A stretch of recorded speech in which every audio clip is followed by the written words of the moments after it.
Hello বন্ধুরা, সবাই কেমন আছেন? আশা করছি সবাই ভালো আছেন। চলুন, যেহেতু সামনে কালী পূজা, আর কালী পূজা উপলক্ষে আমি আপনাদের একটা জিনিস দেখাবো। কেমন হয়েছে সেটা অবশ্যই বলবেন কমেন্ট বক্স। চলুন দেখানো যাক।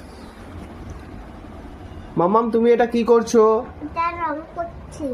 এটা- মামা এই পুরোটা এটা কে এঁকে দিয়েছে? এটা মা এঁকে দিয়েছে। কি এঁকেছে এটা? কালী ঠাকুর।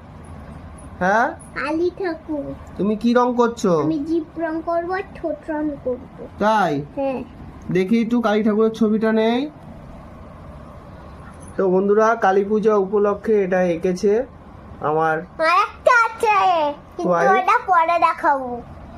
তো এটা কেমন হয়েছে অবশ্যই কমেন্ট বক্সে জানাবেন। মাম্মাম, তুমি কি রং করছো? জিভটা তো করো, রং করো। জিভ করবো আর ঠোঁটটা।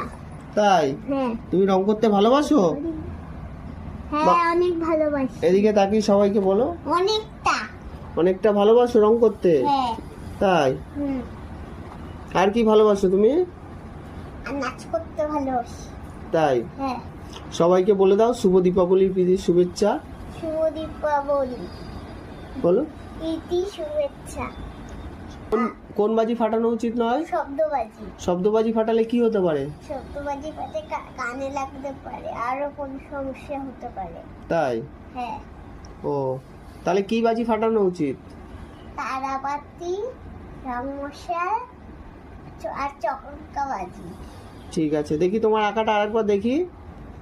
সুন্দর হয়েছে আঁকাটা। তা বন্ধুরা, আঁকাটা কেমন হয়েছে অবশ্যই কমেন্ট বক্সে জানাবেন। তো সবাইকে জানাই শুভ দীপাবলির প্রীতি শুভেচ্ছা, আন্তরিক অভিনন্দন। প্রত্যেকেরই ভালো কাটুক কালী পুজো। দেখা হচ্ছে পরের ভিডিওতে। সবাই ভালো থাকবেন।